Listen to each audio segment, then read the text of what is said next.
Okay, so one of the biggest problems with the Yankees offense has been what? Lack of contact hitting, lack of timely hitting, right? And keep in mind, contact hitting is not necessarily getting base hits. It's moving guys over, whether it's a bunt or you do a sacrifice and the guy tags up from third or whatever it is. So it's doing your part to put the ball in play, to manufacture runs, and it doesn't always have to be a hit. It could be a walk. It could be a lot of different things. Okay, it could be fundamental baseball. And I want to go over 5 guys that I think would be good fits for the Yankees. A couple names you're familiar with, but again, the other 3 are not sexy names, but they don't need to be. They're doing their part, okay, as being contact hitters. Okay, putting the ball in play, which is, again, leading back to the Yankees' biggest problem, which is contact hitting, runners in scoring position, right? Again, you don't need to hit. If you have a guy at third and you hit a sac fly, he can tag up.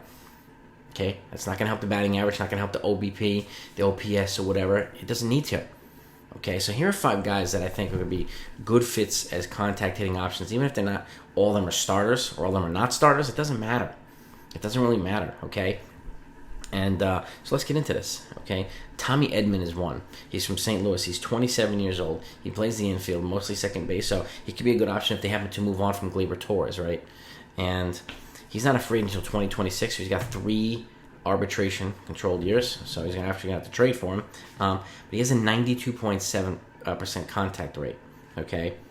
265 batting average this year, 13 homers, 57 ribbies, a 324 on-base percentage, 400 slugging, and 46 walks.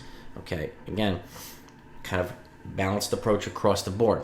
Okay, nothing flashy, sexy, but 92% plus contact rate is a good contact rate. Okay, next up, Andrew Benintendi, a perennial Yankees free agent who we hope comes back. I hope he comes back as well. He's also 28. He's a free agent now.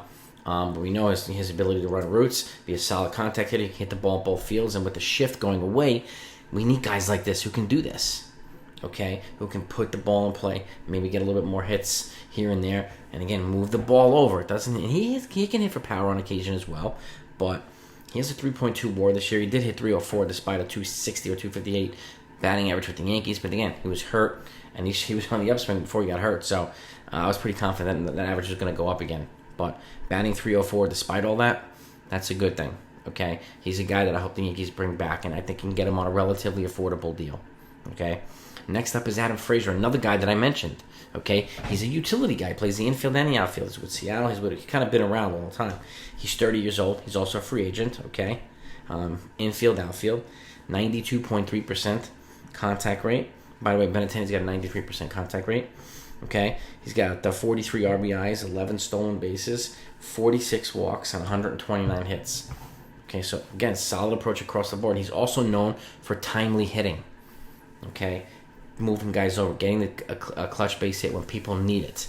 So again, nothing super flashy here with the stats, but they don't need to be.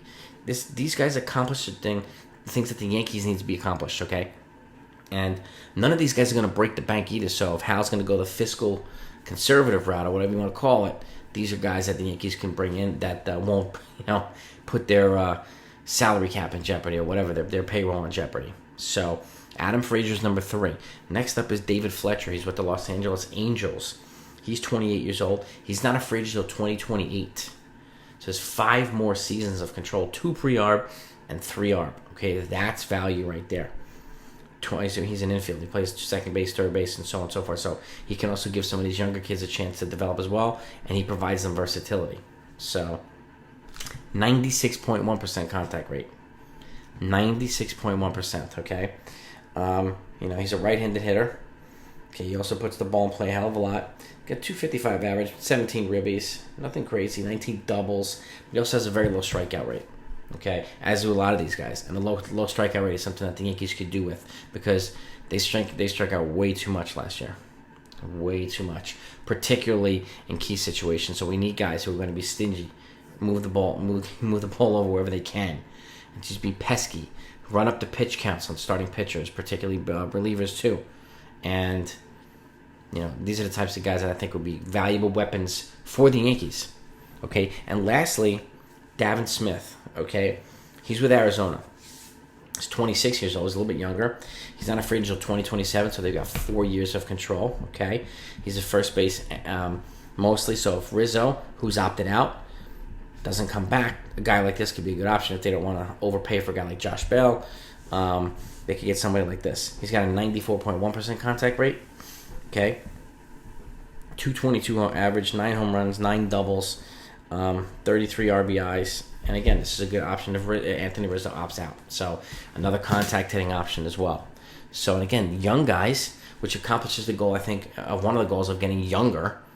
Okay. The oldest guy on this list is 30. Okay. And to me, I think the Yankees, that's one of the Yankees, or should be one of the Yankees' goals, to get more athletic, to get younger, to get more versatile, to get more contact hitting oriented. And these guys help accomplish that. So let me know what you think of this list. Is there anybody that's not on this list that should be? And again, a couple of these guys you may have never heard of, but these are the types of guys that make an impact. They make an impact, and they can make an impact in the Bronx. So I have a whole bunch of stuff coming up too, and I don't want you to miss it. So you know exactly what to do if you don't want to miss the content. Then obviously I'll be putting out all the signings and the breaking news and everything else this whole entire offseason until the season starts, and then we'll rock and roll into the season. So you know what you need to do, and I hope you don't miss this stuff. So have a great day, everybody. Talk to you next time.